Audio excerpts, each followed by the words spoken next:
Hello, I'm Pastor Joe, and I am excited to be joining you on this journey as we raise our children in the fear and the knowledge of God.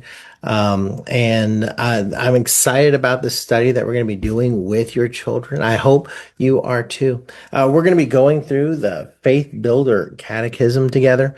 And if you weren't here for Back to School Bash, you didn't get your copy, you can find them on Amazon. You can find them Crossway, but we also still have some copies here at the church, and we'll give them to you for free if you didn't get one, if you missed out. It's just a really good time.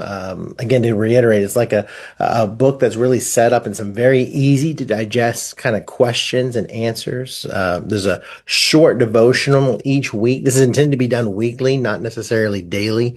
And so again, I want to challenge you to find 10 to 15 minutes to sit down with your family, to pray together, to laugh together. Be prepared. It's pretty funny. There's going to be a lot of good questions and answers and banter. I think this works really well for older preschoolers all the way up through probably fifth and sixth grade. Possibly a little bit higher than that, kind of depending on the family dynamic. I don't think if you're sitting your family down and you've got like a ninth grader with you or a 10th grader with you, I don't think they're going to hate this. I trust that your family will enjoy this time together. It's broken up into five different sections: God's glory, God's kingdom, the gospel, God's grace, and God's church and mission. And on Wednesday nights at First Kids this year, we're aiming to cover the first two main sections: God's glory and God's kingdom. So today we're going to start with chapter one. And hopefully, as you sit down with your family to do this, you'll find that you don't need a lot of prep time to do this, probably 4 or 5 minutes. And I'm hoping to help you out with that to cover a lot of that now.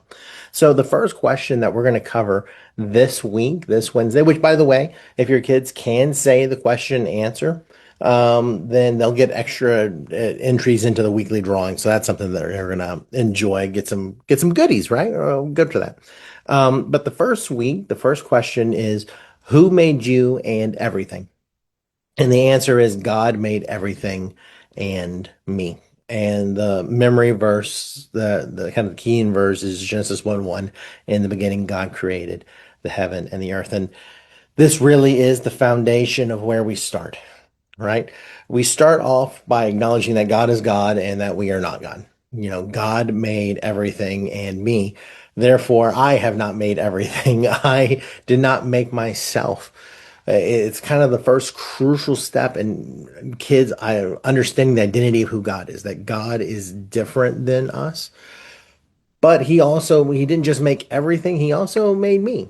He made you. And so the foundation of my identity is that God made me. God made me a man. God made me white. God put me in America. God had me born into the late 1900s, which is terrifying to say. But as we're kind of getting older, but so much about who I am are not things that I got to choose. And that is okay because God made me and everything else from nothing, like from nothing. Because one of the questions that a lot of time will happen, and a lot of times if you sit down and you say, okay, let's name something that God's made. Well, he made the sky and he made the birds. You read through Genesis 1 together and you're going to see all the things that God made. And some kid is going to say, some kid in every family most likely is going to say, what about cars? What about video games? What about music? What about books or coloring books and things like that?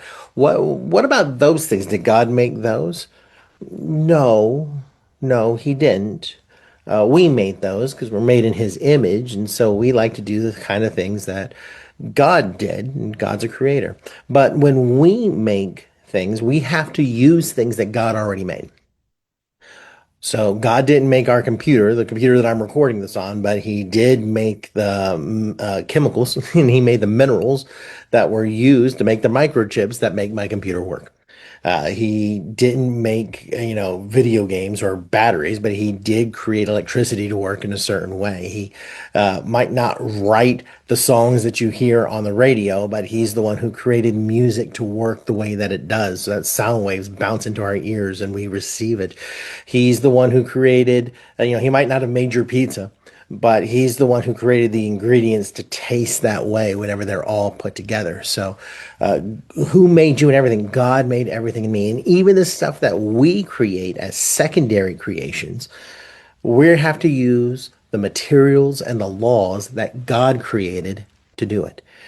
And so, right from the beginning, we have an amazing God who's unlike us in so many ways, but has made us to be like him in so many other ways. And so that's kind of the start of our relationship. And that's kind of where we're going to go as we discover more and more about who this God is. I hope that you enjoy this time. I hope not. So it's not like a chore for you to do this with your kids. I hope this becomes a time that you enjoy. It's good for your soul as you teach and lay these crucial foundations with your children. I'll be praying for you this week, and we'll touch base with you next week as we head into week 2. Bye.